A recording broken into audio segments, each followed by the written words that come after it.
اس کے چہرے پر فاتحانہ مسکراہٹ تھی۔ کھیل ختم فواد شاہ، تمہاری یہ ساری گفتگو ریکارڈ ہو چکی ہے۔ فواد کے ہاتھ سے فائل گر گئی، اس کا چہرہ زرد پڑ گیا۔ اسے اندازہ ہی نہیں ہوا کہ عائزہ اور ہشام ایک ہو چکے ہیں۔ پولیس فواد کو لے گئی تو باغ میں گہری خاموشی چھا گئی۔ ہشام نے عائزہ کی طرف دیکھا جو ابھی تک خوف سے کانپ رہی تھی۔ اس نے پہلی بار نرمی سے عائزہ کے کندھے پر ہاتھ رکھا۔ سب ختم ہو گیا عائزہ، شکریہ میرا ساتھ دینے کے لیے۔ عائزہ نے ہشام کی آنکھوں میں دیکھا جہاں نفرت کی جگہ ایک عجیب سی اپنائیت اور پچھتاوا تھا۔ فواد کی گرفتاری کے بعد حویلی میں برسوں سے چھایا ہوا وہ سنگین تناؤ کسی حد تک کم ہوا، لیکن ہشام اور عائزہ کے درمیان جو برف جمی تھی وہ بھی پگھلنا باقی تھی۔ ہشام اب وہ پرانا جلاد نہیں رہا تھا، بلکہ اب اس کی آنکھوں میں عائزہ کے لیے ایک گہرا احترام اور اس سے بھی گہرا پچھتاوا تھا۔ اگلی صبح جب عائزہ کچن میں ناشتہ بنانے پہنچی تو وہاں کا منظر دیکھ کر اس کے قدم وہیں جم گئے۔ ہشام شاہ جو کبھی پانی کا گلاس بھی نہیں خود اٹھاتا تھا، آج سینے چڑھا کر خود پین کیک بنا رہا تھا۔ آپ یہاں کیا کر رہے ہیں؟ عائزہ نے حیرت سے پوچھا۔ ہشام نے مڑ کر ایک دلکش مسکراہٹ کے ساتھ اسے دیکھا۔ سوچا آج ناشتہ میں بناؤں، آخر میں نے اپنی کرائم پارٹنر کو اتنا تھکا جو دیا۔ عائزہ نے خاموشی سے اسے دیکھا، اسے یقین نہیں آ رہا تھا یہ وہی شخص ہے جس نے چند دن پہلے اس کی زندگی اجیرن کر دی تھی۔ مجھے آپ کی ہمدردی کی ضرورت نہیں ہے شام صاحب، عائزہ نے رخ موڑتے ہوئے کہا۔ شام نے پین کیک کی پلیٹ میز پر رکھی اور اس کے بالکل سامنے آ کر کھڑا ہو گیا۔ یہ ہمدردی نہیں ہے عائزہ، یہ گناہگار کی طرف سے کفارہ ادا کرنے کی چھوٹی سی کوشش ہے۔ میں جانتا ہوں میں نے جو زخم تمہیں دیے وہ ایک پین کیک سے ٹھیک نہیں ہوں گے، پر کیا تم مجھے ایک موقع بھی نہیں دو گی؟ عائزہ نے اس کی آنکھوں میں دیکھا جہاں سچائی تھی مگر اس کا زخم ابھی ہرا تھا۔ اس نے کچھ کہے بغیر ناشتہ شروع کیا مگر جیسے ہی پہلا نوالا لیا اسے ہنسی آ گئی۔ یہ تو بالکل کچا ہے، عائزہ نے ہنستے ہوئے کہا۔ شام نے شرمندگی سے سر کھجایا۔ وہ یوٹیوب کی ریسپی تھوڑی مشکل تھی اور پھر دونوں کھلکھلا کر ہنس دیے۔ یہ پہلی بار تھا کہ حویلی کی فضا میں نفرت کی جگہ قہقہوں نے لے لی تھی۔ اسی شام ہشام عائزہ کے لیے سرپرائز لے کر آیا۔ وہ اسے حویلی کے اس حصے میں لے گیا جسے ارحام کی وفات کے بعد بند کر دیا گیا تھا۔ یہ کیا ہے؟ عائزہ نے گھبراتے ہوئے پوچھا۔ ہشام نے ایک بڑے کمرے کا دروازہ کھولا۔ اندر عائزہ کا پسندیدہ پینٹنگ کا سامان، ایزل اور بے شمار رنگ بکھرے ہوئے تھے۔ دادی نے بتایا تھا کہ تمہیں پینٹنگ کا بہت شوق ہے، پر ارحام کے بعد تم نے رنگوں کو چھونا چھوڑ دیا تھا۔ میں چاہتا ہوں کہ تم دوبارہ جینا شروع کرو عائزہ، میرے لیے نہیں اپنے لیے۔ عائزہ کی آنکھوں میں آنسو آ گئے۔ اسے جذباتی ہو کر ایک رنگین ٹیوب اٹھائی۔ رنگ تو آپ نے میری زندگی سے چھین لیے تھے ہشام، اب یہ کینوس کیسے بھروں گی؟ ہشام نے اس کے پاس جا کر بہت دھیرے سے اس کا ہاتھ تھاما۔ میں تمہاری زندگی میں وہ سارے رنگ واپس لاؤں گا عائزہ، بس مجھ پر اعتبار کر کے دیکھو۔ عائزہ نے اس بار اپنا ہاتھ پیچھے نہیں کھینچا۔ اس وقت ہشام کے فون پر ایک میسج آیا جس نے اسے پریشان کر دیا۔ ارحام کے بزنس کی کچھ ایسی فائلز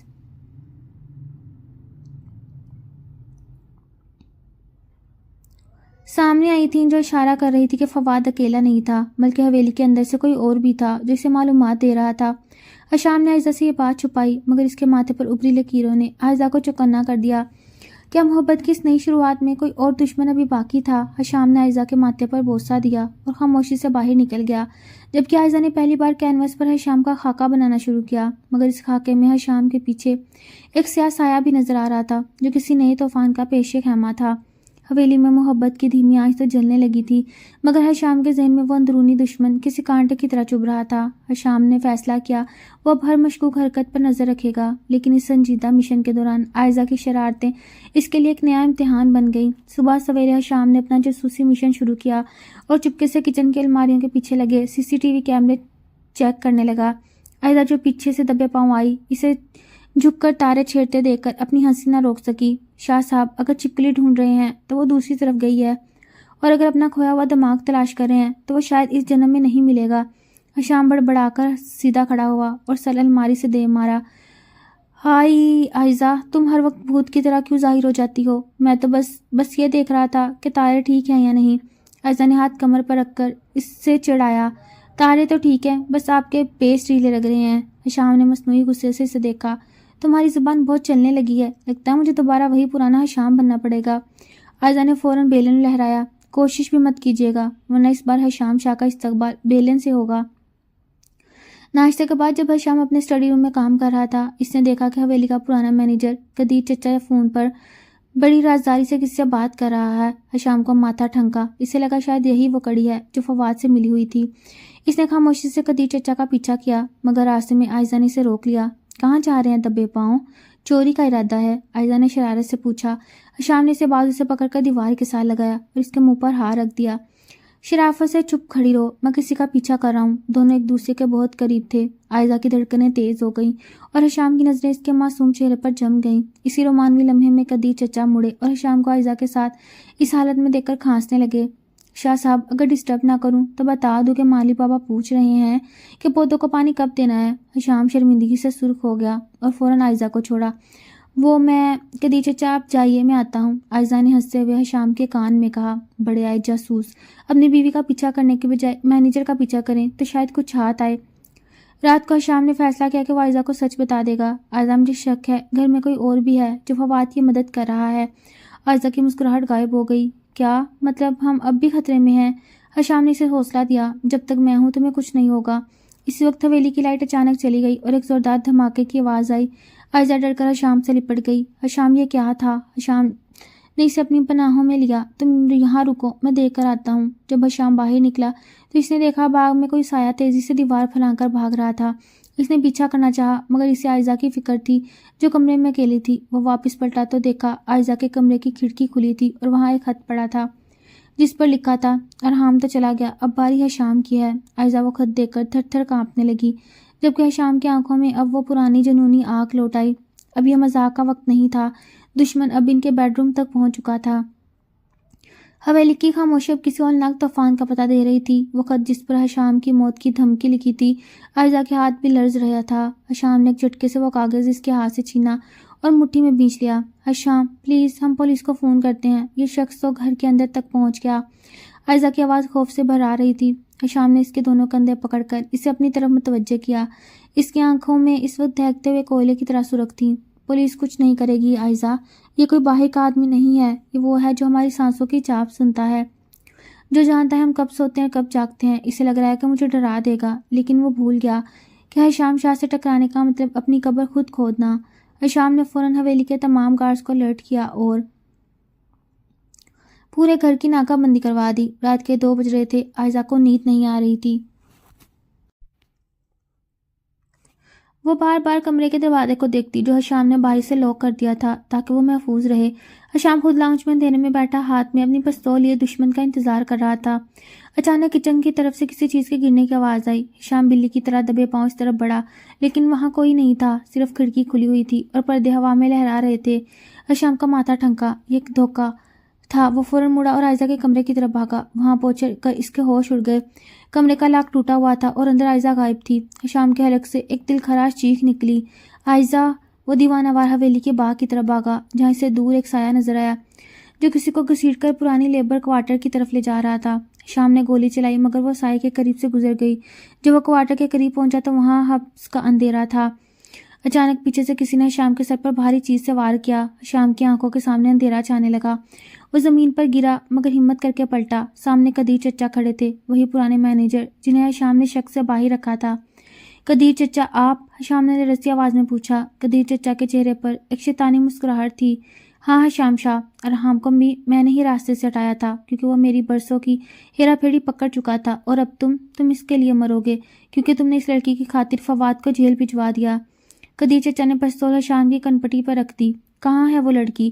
حشام نے کراتے ہوئے پوچھا۔ وہ تو بس ایک چارہ تھی تمہیں یہاں بلانے کے لیے، وہ تو اپنے کمرے کے اسٹور میں بند ہے، پر تم اب زندہ نہیں بچو گے۔ جیسے قدیر چچا نے ٹریگر دبانے کی کوشش کی، ایک زوردار ٹھاک کی آواز آئی مگر گولی حشام کو نہیں لگی۔ قدیر چچا کے ہاتھ سے پستول گر گئی اور وہ اپنے کندھے کو پکڑ کر چیخنے لگے۔ پیچھے عائزہ کھڑی تھی، اس کے ہاتھ میں حشام کی دوسری پستول تھی جو حشام نے اسے ایمرجنسی کے لیے دی تھی۔ عائزہ کے ہاتھ کانپ رہے تھے، آنسو اس کے گالوں پر بہہ رہے تھے مگر اس کی نظریں جمی ہوئی تھیں۔ خبردار، جو میرے شوہر کو چھوا بھی، میں نے ایک بار ارحام بھائی کو کھو دیا، اب حشام کی طرف بڑھنے والا ہر ہاتھ میں کاٹ دوں گی۔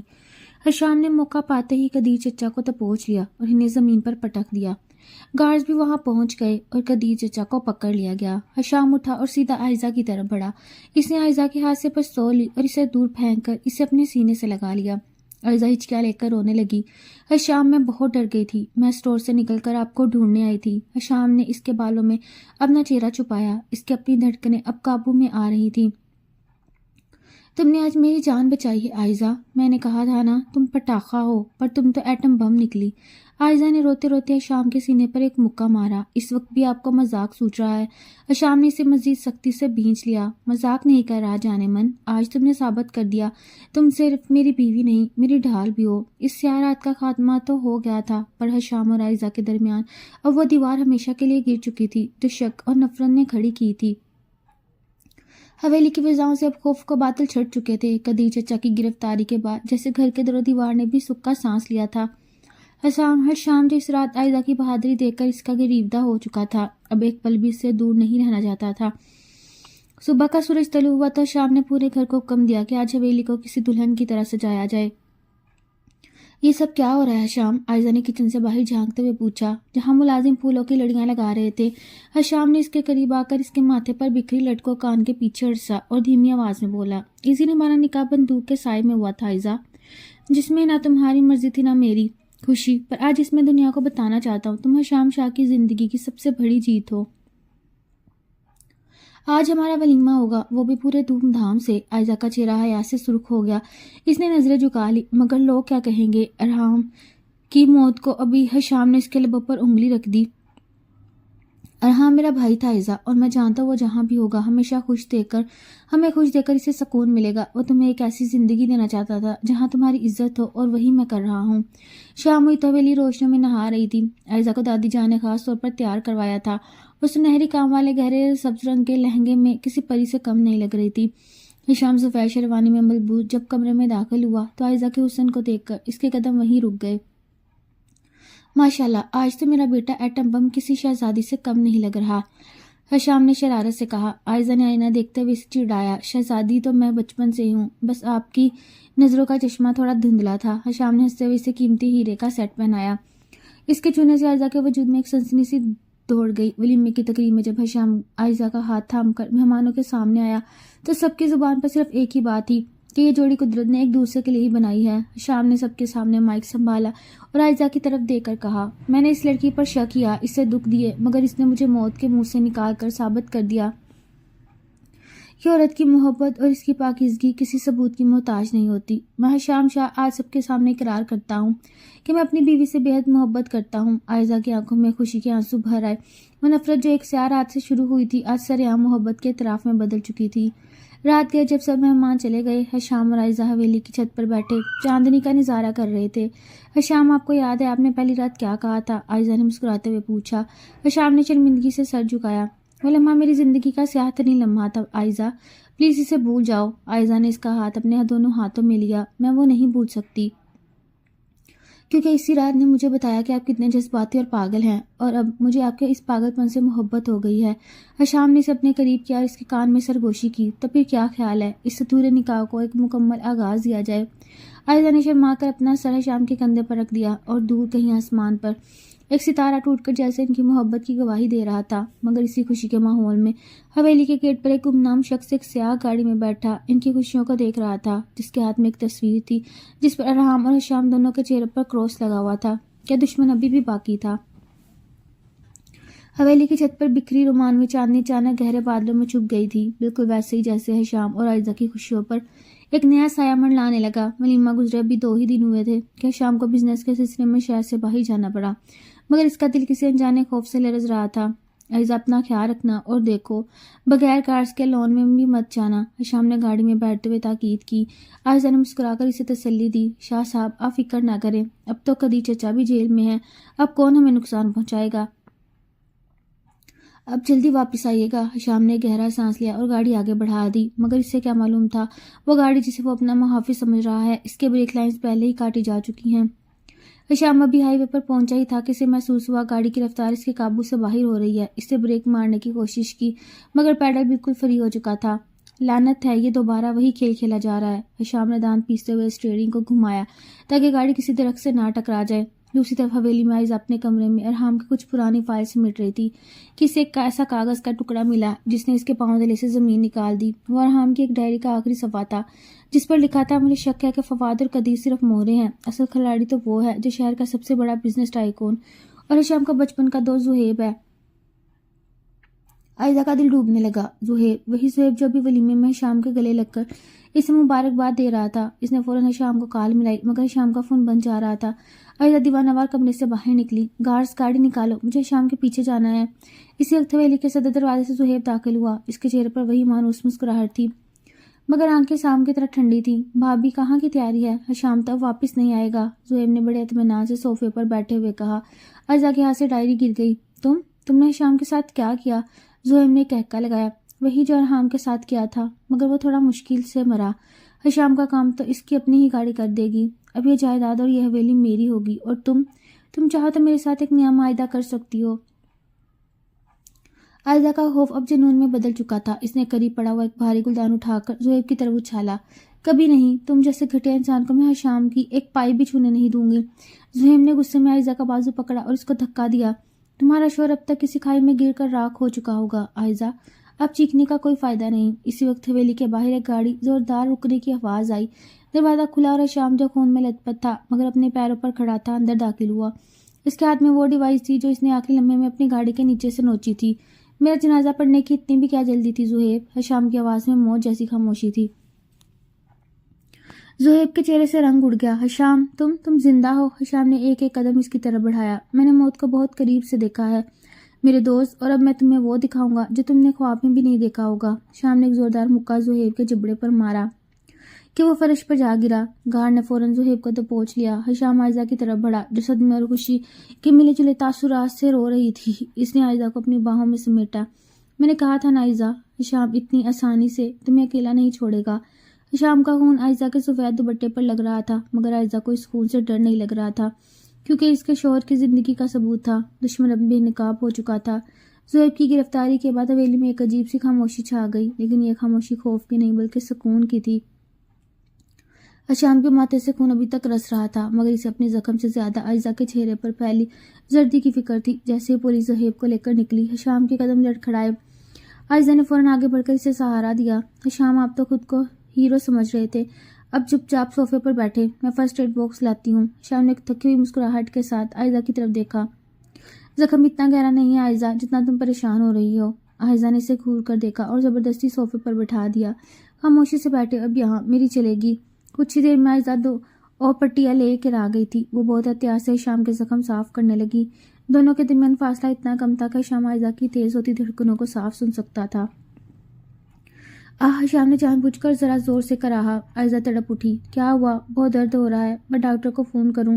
شام نے شرارت سے اس کا ہاتھ تھام لیا۔ درد تو ہو رہا ہے پر ڈاکٹر کے پاس اس کا علاج نہیں، اس کا علاج صرف تمہاری ان فکر مند آنکھوں میں ہے۔